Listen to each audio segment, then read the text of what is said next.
Just got to send it. It's fucking right. Let's go. Yep. No, it's happening, guys. Believe it. What's happening? Tell me more. Welcome to Practical Shooting After Dark. Gentlemen, we're here to talk about shooting. On deck tonight, Mr. Hopkins. Hi, everybody. My second favorite area director, Mr. Kim. Hi, everybody. And Mr. Park. Hello. All right, guys. Very excellent banger of a show, I'm sure, that we're going to have here. Who would like to go? Hopkins, what do you have for a topic? Is anything interesting? I'm going to announce when Area 3 will be for 22 and kind of what I'm going to use for the format of it. Yeah. So Area 3 got my interest. Also. I was going to say boring, but yeah, go ahead, Hopkins. Sounds good. All right, so 2022 Area 3 will be back in Grand Island. That's will right where I want it to be. Yeah, it's a good drive, right? Super easy for you. 10 hours. Reports and everything. Done this many times.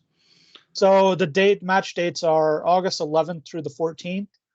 We'll do ROs, shoot on the 11th, all day on the 12th, and then a double 2-day match on 13th, 14th. We're going to do, on the Saturday, Sunday schedule, we're going to do 7 bays on Saturday for each basically set of shooters, and then we'll do 5 on Sunday. So total of 12 stops. There will be 15 stages plus a chrono at those 12 stops. Nice. I don't plan on doing any of the previous like flavor of the match. So like stage 1, long shooting, lots of running. No, stage 1 will be on Bay 1 like it was before, but it will not be like it was. It's not going to be like that. So you're going to make it different stages? Yes, it will be different. Will there be no shoots? Will there be disappearing targets? Will there be hardcover? Will there be yes? Yes. So we're not going to be the same flavor of match. No, I'm not going to lie, Matt. When you said Grand Island, I wasn't thinking about the drive. I was thinking, oh, we're doing that again. No. So that's only how the stages are set up. The range is actually the range is fine. The range is good. Yeah. They have a ton of props. They have everything figured out. They've been doing it for a couple of years. Hornady is coming back as the main match sponsor. They're providing some setup support and help like that. Can I add briefly for people that aren't familiar? Hornady is in Grand Island. Yep. Wait, Matt. So you were talking about moving this match to I don't know wherever. This is the first I've heard it's going back to Grand Island. Is there something up with that? Or willing to talk about that? If there's a reason. Matt. I mean, I don't give a shit if you move it or not. I was just curious because you seem pretty intent on moving it before.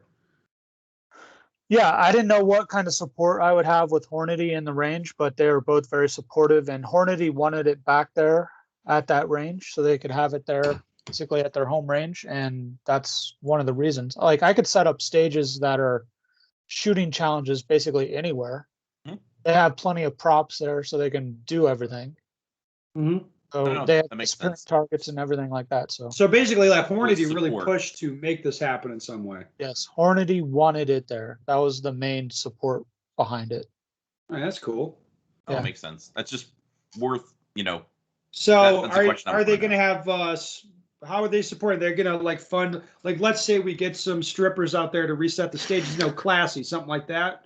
Or what are we doing? I don't think that. No, that is not part of the sponsorship. Probably giving away bullets, maybe a little something like that. Yeah, they're going to the price more reasonable. Yeah, that sounds more like something that Hornady would do. That makes more sense, actually. Event. Yes. I keep thinking in terms of Ben Sticker Pro Shop and how that functions. Well, I did not go to the Wisconsin section this year, so I guess missed out, buddy. All that. Yeah. Yeah. So, Matt, you briefly talked about it. Some people possibly did not go to that match in previous years due to the flavor of the match. Will any of that stuff be returning as far as, the merry-go-rounds, the jungle gyms? Which stages is Sherwin designing? That's what I want to know. None. Sherwin's not designing any. He's just designing national stages. Okay, that's good. He is or not. So for people that didn't like the past wonky, gimmicky hula hoop stuff, that won't be in the match. Is that fair to say? That's correct, yes. Hold on, Joel. I think you're unfairly characterizing Area 3. because we've talked about this a lot. Because I shot Area 3 quite a few times. Actually, if I look at my area matches, I've won Area 3 more fucking times than I ever won my own areas match. Like, anyway, it's not, you'd say it's wonky and gimmicky. That's not a fair character. Area 3 has always been 80% hosing, 20% wonky gimmicky. Is that a fair assessment? Well, I mean, yeah, they don't really do no shoots. Bay That's one what is it used to. Bay one is the 50-yard shooting. No, what where do you mean? run. Don't really do no shoots? Like, no, There was no. they institutionally do not do no shoots or disappearing targets. Not allowed. Yeah. And they don't have any painted hardcover on the targets, although they will have physical hardcover occasionally obstructing the targets. Yes. Or swinging no shoots. They did have that. They do have that. Yeah, no shoots are only okay if they move. Like real life. Dude, that stage I shouldn't even say this. There was a competitor. He was so excited he got out of that stage. He goes, I only got 3 no shoots on that stage. Like, he was so happy he got through with just 3 penalties. And I'm like, are you kidding me Look right at now? you. You see a guy who's happy and you just think he's an idiot, Joel. You're so mean. He was so excited though. That was This is why nobody likes you. He only got 3 penalties. He was very excited. I was like, oh, okay. Well, sorry I missed it. Anyway. Yeah, I actually did on that stage just by pure luck because I said I'm just going to shoot like 3 times and shoot 3 times and shoot 3 times and then go on no matter what. So just worked out. Yeah, I hate I missed it. But my plan is to do the 15 stages across 12 bays with chrono. So my thought and principle behind the stages is I'm going to do 5 short, so under 12 round stages, and then 5, 12, 13 to 22 or 24, whatever stages, and then 5 stages up to 32 rounds. I'm not saying they're all going to be 32 rounds at that point. It's just, that's kind of how I'm working on it. So all the double bays that have 2 stages on them are going to be targets only stages. So they're going to be able to, and single strings on each of the double stages.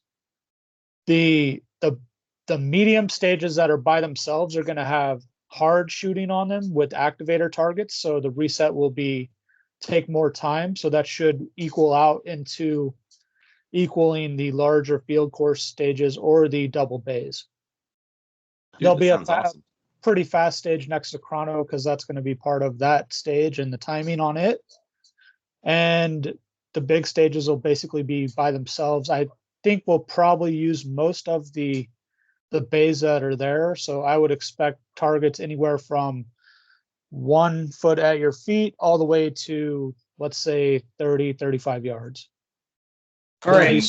So, Matt, another question about stats. Are you guys going to update throughout the day, update after the day's done, or wait till 9:30 at night and then push out the match, the updated results of the day? I actually have a really good person, Andrew from Iowa, that does the Iowa sectional. Oh. Now, I don't know if we'll have the Wi-Fi coverage to do non-paper scoring.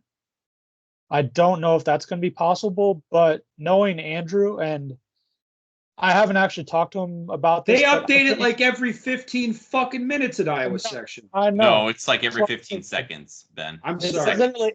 It's like a push notification. It's not even it's updated. instantaneous. You hit approve and it's uploaded. Yeah. But like we're gonna update multiple times throughout the day, no matter what.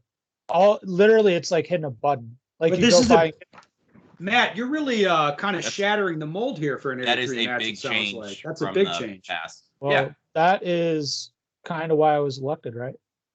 I don't think so. I don't think anybody knew that they'd be pushing out multiple updates for Area 3. I don't think anybody dared dream that such a thing would happen at Area 3. But well, I'm just here to please the members. The members are always first, in my opinion. So. Well, it's important to please people, Matt.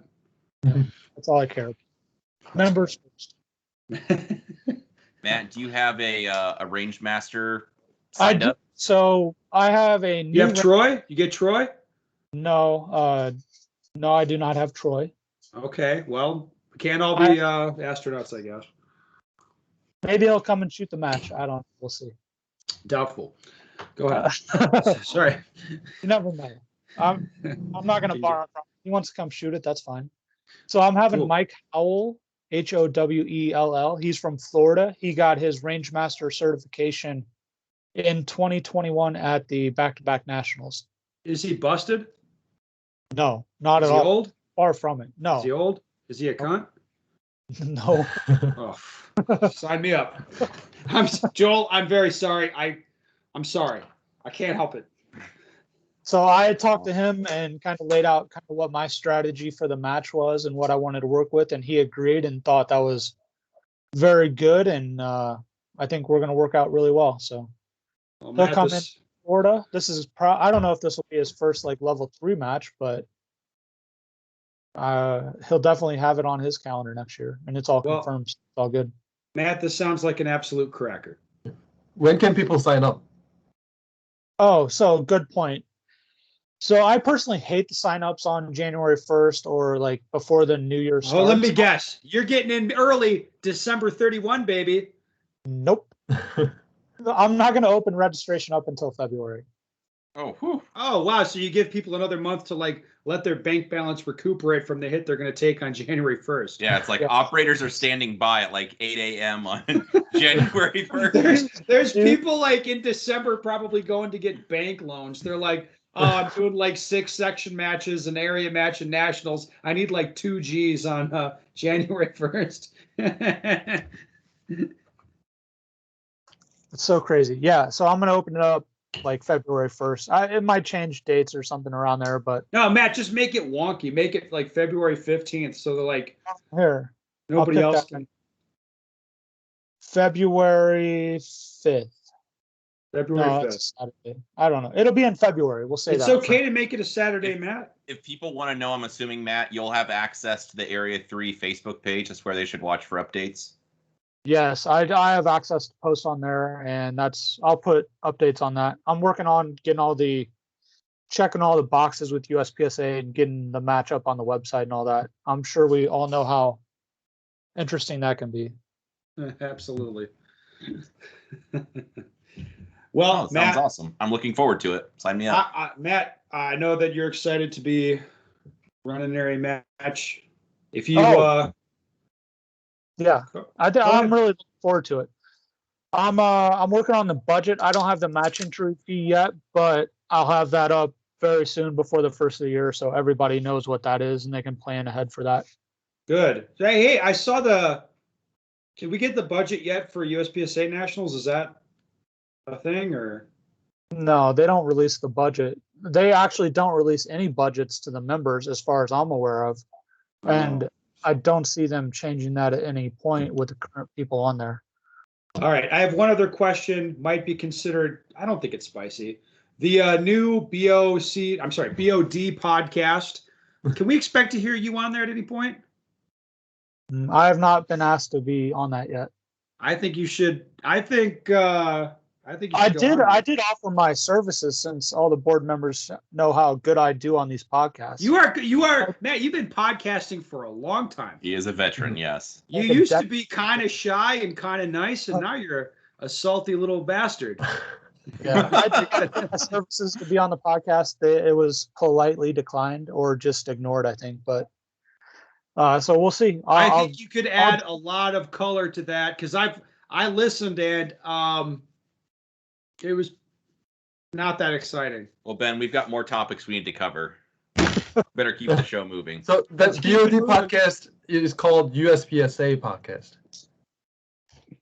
Yeah, Yes. Perfect. So if anybody wants to search on iPhone app or USPSA podcast and NROI podcast, it just started doing both.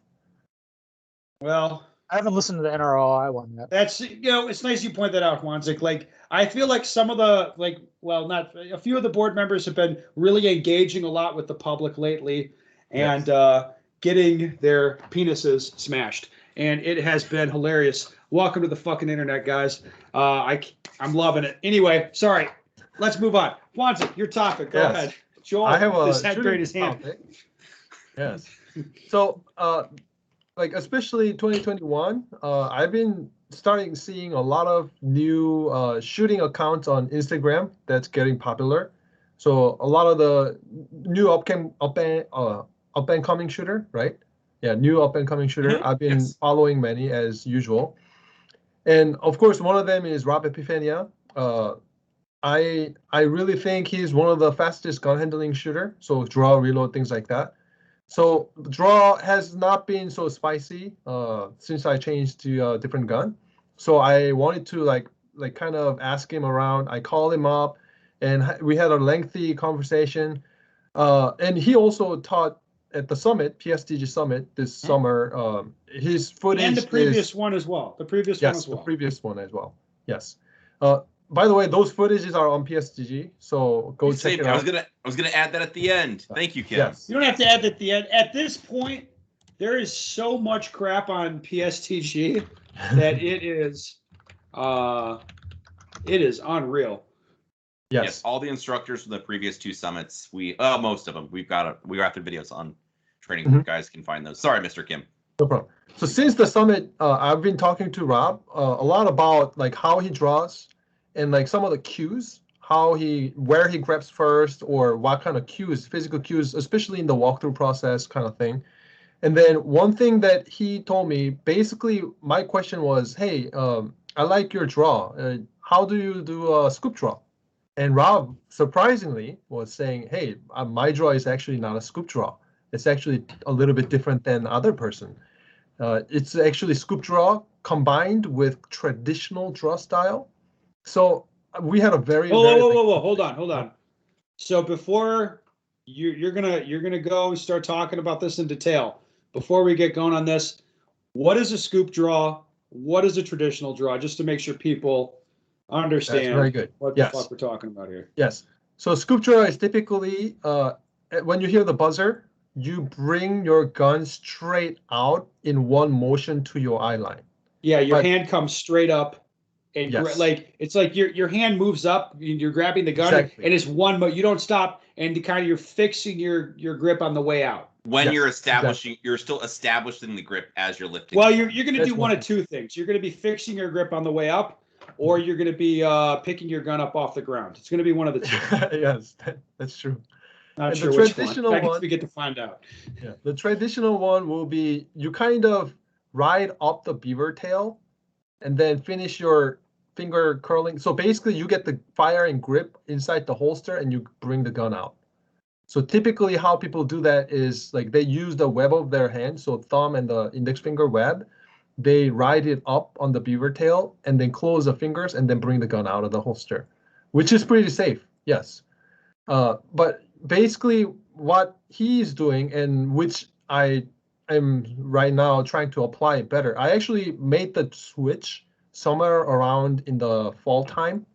So what I am doing now, which is very close to Rob, Rob's a lot more refined, of course, is I am actually, the first point of contact when I draw used to be my web underneath the beaver tail. So I ride it up on the beaver tail, close the fingers. Now what I do is the first point of contact is not the web anymore. It's actually the bottom 3 fingers. It goes underneath the trigger guard. So I am using the middle knuckle of the middle finger. So basically bottom 3 fingers will curl underneath the grip. Now I can grip the gun with the fingers closing in pressure rather than ride up first. So as I'm bringing the gun out, then I'm closing the palm around it. But the risk of dropping my gun is pretty low because I am using the bottom 3 fingers to hold the gun first. And the biggest difference for me right now, like I said, it's not as refined. So my draw time isn't like Rob. Rob can draw under 0.8 second very consistently. Mine is higher than that. But the biggest difference I saw in the first trial was consistency in my bottom 3 finger positioning. Because in the traditional ones, because I'm riding up on the beaver tail and close the fingers later, sometimes my fingers will wrap around the grip deeper or sometimes shallow. And that can change my trigger finger position just once a while if I have a bad grip. And I have a trigger safety. And if I am contacting the wrong part of the finger on the trigger, I may not disengage the firing safety as well. So it's like a dead trigger. I can't pull the trigger. That was sometimes happening, but now it's completely gone because my trigger finger position on the trigger is so consistent. Bottom 3 fingers position is super consistent. I haven't really figured out how to make it as fast as Rob yet. So I'm going to be working on that. But in terms of finger positioning consistency, like especially trigger finger consistency, it's gotten a lot better. So I like it a lot. This is a common case for me, especially when I run first and then draw the gun out of the holster later in a situation.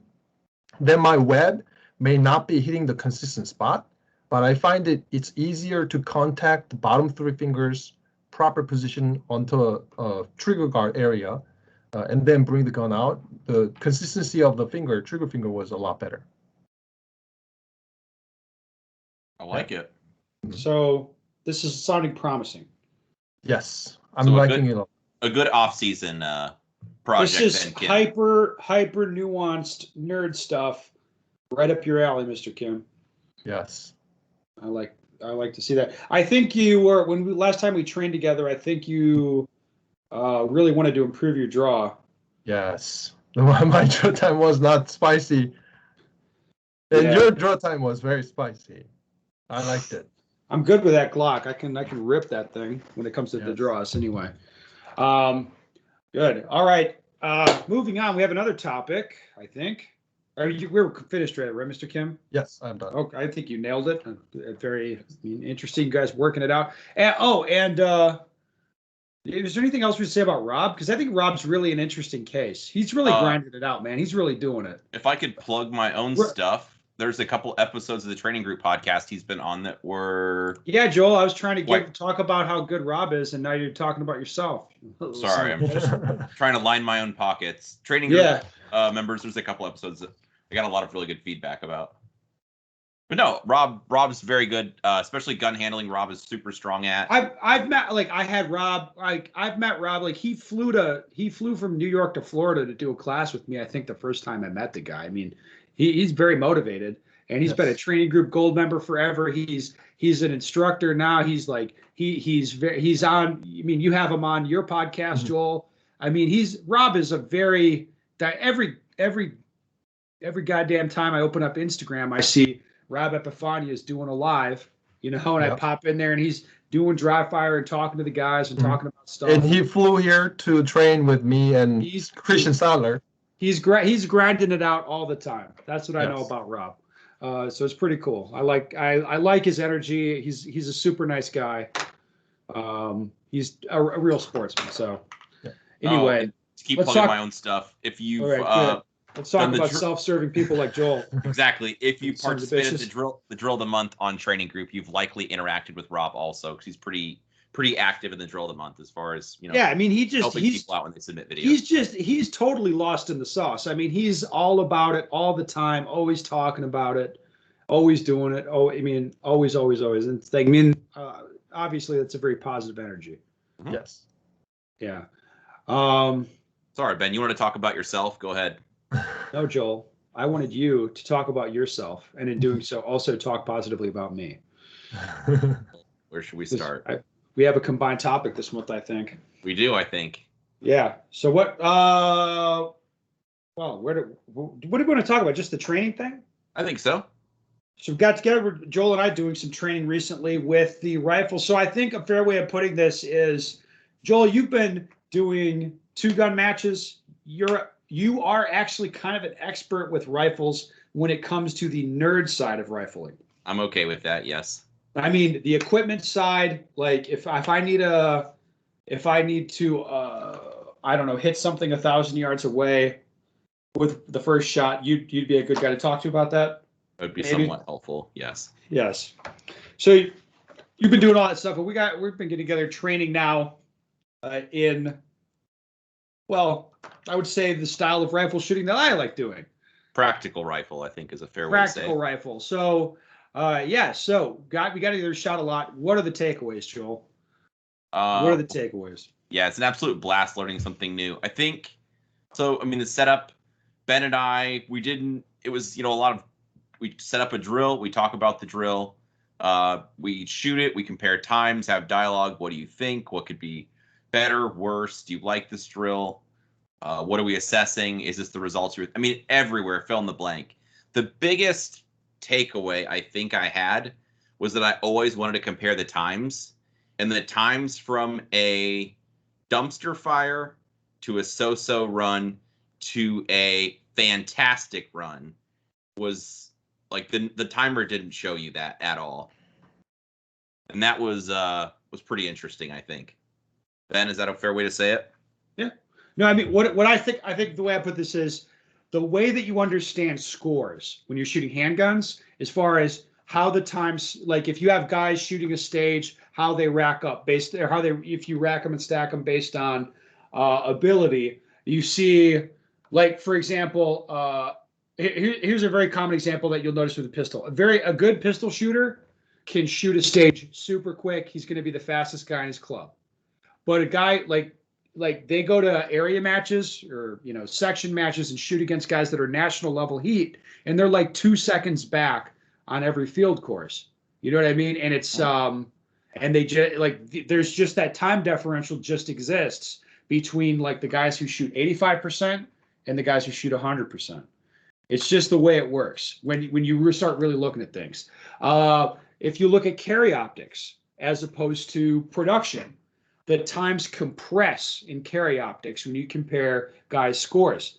And also the hits that people shoot are compressed, meaning there's less of a spread in times among the top level guys in carry optics than there is in production, generally speaking.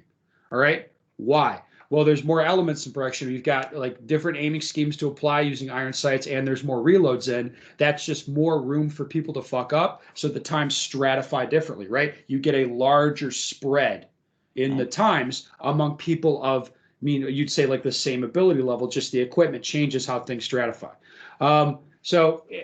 What we, you know, kind of talked about a lot was the way that times stratify when you're doing these not just times, but the scores, the way scores stratify when you're doing these rifle exercises is very different to what you would expect when it comes to a pistol. Mm-hmm. Right. Yes. So you can take it away from there, Joel. Sorry. No, I appreciate the input. Yes. The other thing that was remarkably different is the ranges. So, I mean, I pay a lot of attention to people on the interwebs and YouTube doing rifle shooting, and a lot of people do rifle shooting at pistol ranges. So for the instance, one time I practiced accelerator, and I thought, oh, I'll just set up at the pistol so that the pistol distances, the 7, the 15, the 25, like being straight with you, the 7 and the 15-yard target weren't a challenge, and they kind of don't matter. Anyone was going to do good at that. But then once you start doing 25-yard shooting, you start doing 50-yard shooting. Ben and I are doing bill drills at 50 yards. That's a big separator. So another thing that I think is, like, if you're going to test those rifles, shooting them at practical distances, it's the distance at which people train with that. So we do have some drills where we use the head boxes. That's going to be closer, like 7 yards. You're changing aiming schemes. Otherwise, we had a lot of, we were shooting practical accuracy in doubles yesterday. But pacing that thing all the way back to 50 yards. Which is a big difference fundamentally from how a lot of people train with those rifles. Well, I mean, I think the big practical difference, especially what you exposed, like I went and did like the rifle pistol practical class with Pranka last year. The video's on practicalshootingtraininggroup.com. Also, this is a good time to mention it because we're talking about this stuff. By the time you hear this, there's a new section in Training Group called PCC Rifle. And then an adaptive rifle subsection. So, Kim, you've got PCC content. How many videos you put out? 10, 12 on PCC? Yeah, at least. And then I've got class video with Pranka and with Proctor of classes that I attended and shot. That stuff's in there, like, so that stuff's kind of segregated now in its own section so people can find it if they're interested. And then the adaptive rifle subsection. Let's just say there's things coming. There's things coming. Yes. Lots of stuff in the works. So anyway, when I did Pranka's class, we did accelerator at the pistol distances, 7, 15, 25. I mean, fun drill, but I think what we found, like what's coming with the adaptive rifle will be the distances are set 10, 25, 50. Why? Well, Joel, what did you experience shooting at 10, 25, 50 at the distances? at 10 yards, like a 0.6 draw from like the hunt, like the low ready, you're just gonna bring the gun and, like smash like it. Well, it doesn't matter. It's like you're reacting just to the color of your optic and ripping on the trigger, even though it's 10 yards away. That's how you're going to handle it. Yes, the 50-yard shooting is like shooting 25 yards with a handgun. Would be I think maybe a fair comparison where you have to like confirmation 3. Pressing it's like the trigger carefully. follow the bouncing dot. Or don't follow the dot, but look where you want the bullet to go, and it looks like a bouncing ball. The dot. If you're doing it at 25 yards, it's still predictive shooting, rapid fire with the rifle. I mean, shit. With some of the we're shooting like duty guns or whatever. Yeah, we're shooting. If you've got a really aggro like Michelak comped out baller 3-gun open rifle, you might be able to do predictive shooting at 50 yards. It might even work. I suppose so. Yeah, I mean, you've got to really get the distances calibrated properly, so you're changing between aiming scheme types on the targets and different types or different methods of trigger control. Yes. It's important to get those distances calibrated correctly. And then just briefly, the nerd part of me, I always get a lot of questions about gear. Basically, Ben and I are both shooting, like Ben said, duty guns. We have Geisley triggers in them, I suppose. But other than that, just red dot optics. I've got an A2 flash hider on mine. I don't even have a compensator. Joel, you cannot even. You hate my gun. It's too loud. I don't like it. It's so nasty to shoot it. It's so violent. I'll take a 16-inch with an A2. It'll be much quieter. Or picture some poor sap standing next to you, like on the Ranger in a class. Like, no, thank you. Yeah, sometimes, whatever. I mean, I use that I use that rifle when when I'm shooting with guys who have like heavy ass piston guns, and I'm thinking like, man, your guns are so much fucking easier to shoot than this thing. Like, yes. No, but anyway, they're just basic guns. Nothing, no low mass or anything crazy. 2-stage Geisley, like SSAE, so like service triggers. So just reasonable everyday. It's basically the same rifles. As like the Glocks that I shoot for similar applications. It's like it's a plain Glock. And you're like, yes. Mm-hmm. What did you do to it? It's a plain People Glock. expect it to be something fancy, and there really isn't. Yeah, sorry. It sends the right message, I think. I've had a lot of fun with them. So anyway, training is very good, Joel. Any other takeaways from you? Well, I mean, so we were talking about just a couple hours ago. It's the same but different.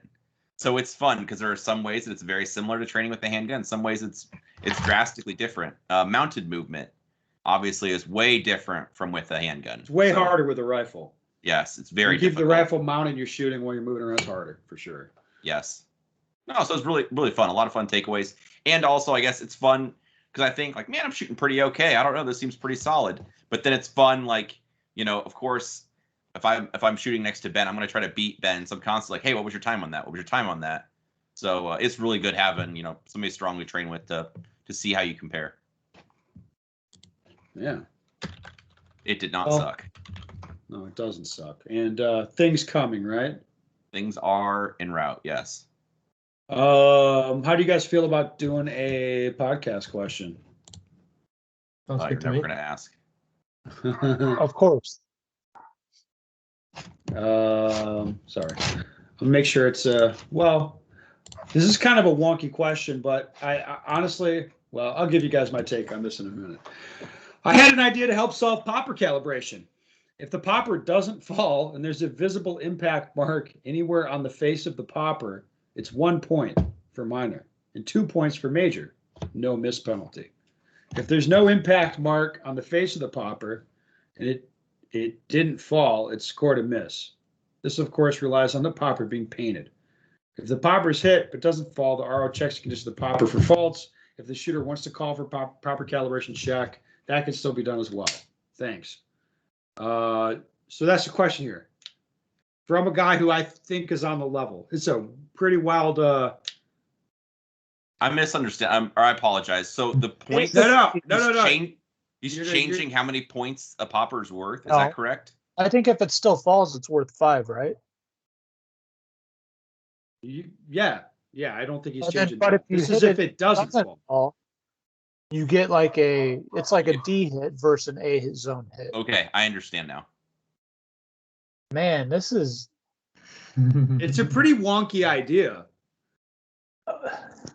Initial thoughts makes it kind of sound interesting because it still has the DVC in it, right?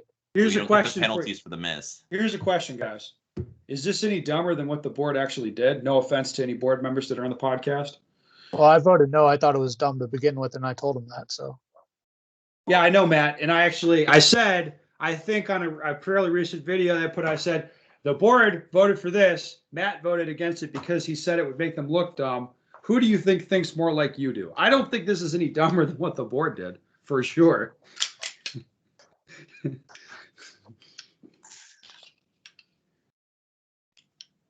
So that'd be interesting. You'd have to change.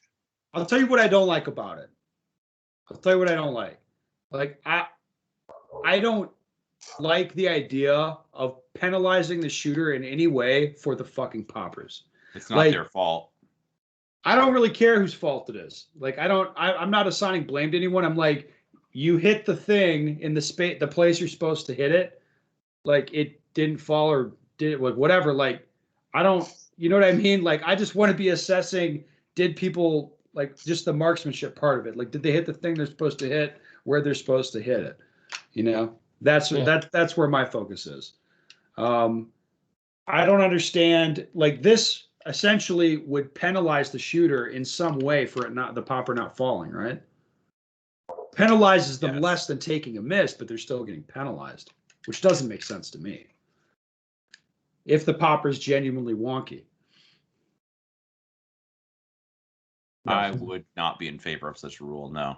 But I want to point out, I don't think this is any crazier than what the board actually ended up doing. Why can't we just fix it? Why can't we literally just like come up with like 3 different scenarios to use and then like take them through? What do you mean? Why didn't you propose precisely this? Come up with, you did like, hey, let's have Troy do 3, give me 3 solutions. I don't know, Matt. So you tell me, board member, why can't we do it? Because I'm only one of 9, and well, there's the answer. Matt's one of 9. Soon you'll be 2. Hopefully 3. Yeah, get after it, motherfuckers. No, I think the fix is having the staff be really attentive to the poppers and checking them, you know, like periodically throughout the match and all that kind of stuff. Well, then why do you have to change it then? If we're not going to address the root issue, why are we? Yeah, it's not the root issue. The root issue is, does the steel work properly? Is it set up properly? Is the staff being attentive? That's the root issue. Calibration is not the root of it. Calibration is a stopgap. Calibration is like, I shot the stage, the shit didn't work right, the staff fucked up, whatever happened. Like, let's say you're getting popper fucked is what's happening. You got a center, you JJ Rakaza'd that bitch. Center punched it, it's still standing. That's the situation. That's where you're at. The staff failed in some way. The popper is wrong. Something already bad happened. Now the stopgap measure that's going to save you is popper calibration. That's what it is. Popper calibration is not the root of the problem. It's supposed to be like my last fucking, it's the safety net. Oh no, what I was asking is, and having a safety net that's fucking ridiculous the way it is. It doesn't make any sense.